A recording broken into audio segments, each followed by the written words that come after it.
السلام علیکم ورحمۃ اللہ وبرکاتہ ناظرین، ہم اشرف احمد خان۔ ہم سب بچوں کو سپر ہیروز پسند ہیں۔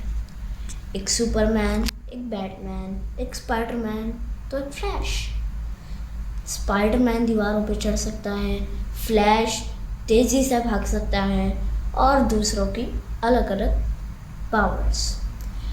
پر وہ سب حقیقت کے نہیں ہیں، حقیقت کے سپر ہیروز نہیں ہیں۔ جی، ہم اشرف احمد خان آج آپ کو ایک اصلی سپر ہیرو سے ملائیں گے جن کا نام ہے حضرت سلیمان علیہ السلام۔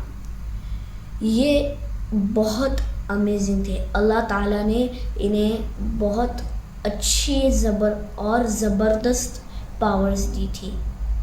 جانوروں سے بات کر سکتے تھے، ہوا کو چلا سکتے تھے اور ان کے پاس ایک تخت بھی تھا جو اڑ سکتا تھا۔ یہ سب کچھ اللہ تعالیٰ کے حکم سے ہوتا تھا۔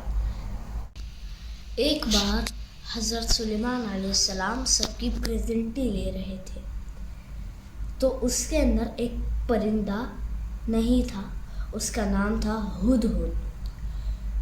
وہ کہیں چلے گیا تھا اور جب وہ واپس آیا تب حضرت سلیمان علیہ السلام نے اس سے پوچھا، تم کہاں گئے تھے؟ تو ہدہد نے کہا کہ ایک ملکہ ہے جو وہ اور اس کی قوم آگ کی عبادت کرتے ہیں اور اس کا تخت بہت اچھا تھا۔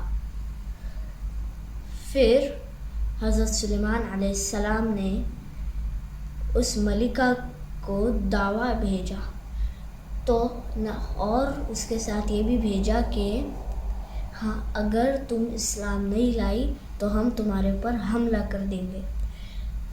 ملکہ نے حضرت سلیمان علیہ السلام کے دربار میں آنے کا ارادہ کیا تو حضرت سلیمان علیہ السلام نے اپنے دربار میں پوچھا کہ کون اس ملکہ کا تخت لا سکتا ہے میرے پاس۔